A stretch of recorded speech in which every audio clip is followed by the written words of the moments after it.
At some point this week you sat in a chair, in a room, in a building, and someone stood in front of you and transferred knowledge from their mind into yours through structured instruction. You call this school. You have been doing some version of it for most of your conscious life, and it is so normalized, so completely built into the architecture of human civilization, that almost nobody ever stops to ask the obvious question. Before classrooms existed, before teachers existed, before writing existed, before language itself was fully formed, how did the child walking next to a prehistoric parent learn anything at all? How did knowledge travel from one generation to the next across 300,000 years of human history before any institution for learning had been invented?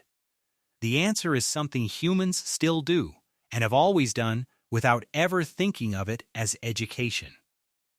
Start with the body. Before any formal instruction happened, before any deliberate teaching took place, children were learning through their bodies at a rate that adults cannot replicate. Cognitive scientists studying child development have consistently found that the first and most powerful form of learning in any human child is imitation, not instruction, not explanation. Pure observation followed by motor reproduction. A child watches an adult handle a stone tool. Then they pick up a stone and try to reproduce the movement. The attempt fails, they watch again, they try again. Gradually the motor pattern is refined until the skill is present in the body. This is not a primitive form of learning that civilization replaced. It is the original and most efficient form of learning that human biology ever produced. Modern educational theory refers to it as embodied cognition learning that lives in the muscles and hands and nervous system before it is ever stored as a verbal concept. Prehistoric children did not learn to make tools, track animals, or identify plants through lectures. They learned by watching adults who were expert at these things and then doing those things themselves in conditions where error was immediate, visible, and correctable. The campfire was not a luxury, it was the classroom. Researchers studying hunter-gatherer populations that still live in ways closely resembling prehistoric human life have documented a consistent and striking pattern in how knowledge moves through these groups. During the daytime, talk is practical. Who will go where? What was found? What needs to happen? But at night, around the fire, the character of conversation changes completely. Stories emerge.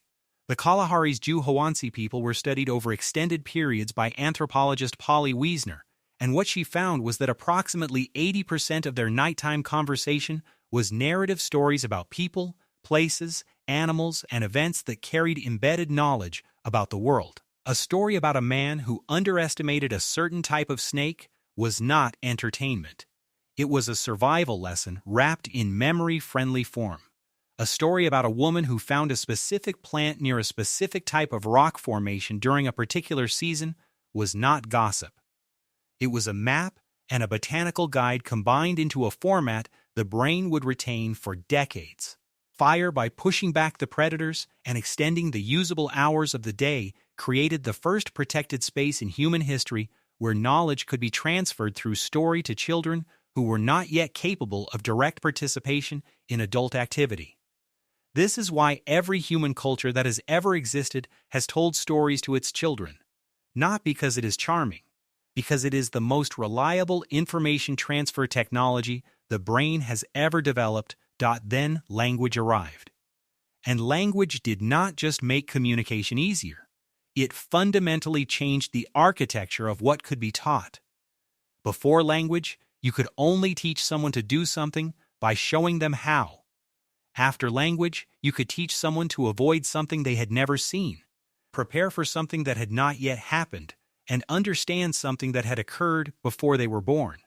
This is what evolutionary biologist Richard Dawkins identified as the catastrophic breakthrough of human cognition, the capacity to simulate futures that do not exist yet and learn from events that happen to other people in other times. The campfire story about the snake is only possible with language.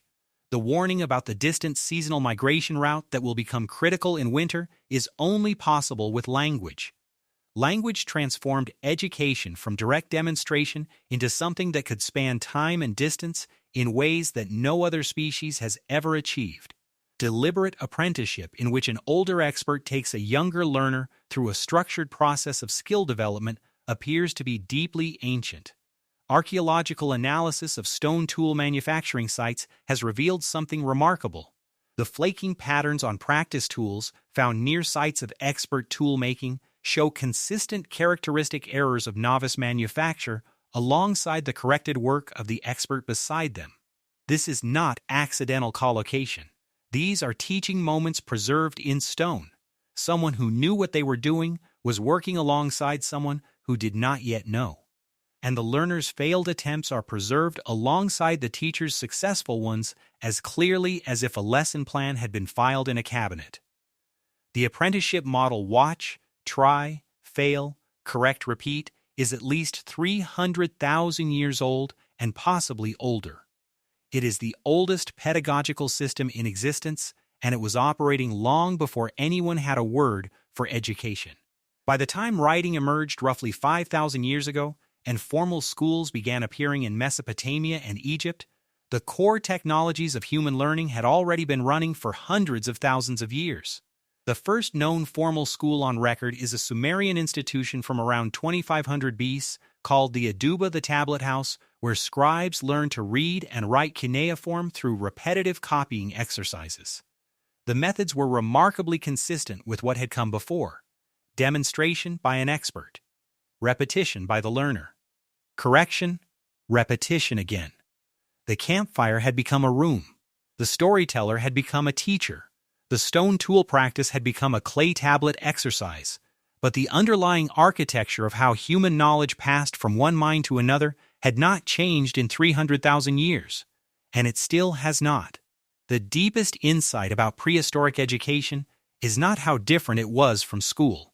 It is how completely school as we know it was built from pieces that were already there: the storytelling around the fire, the apprenticeship in the field, the imitation from watching an expert.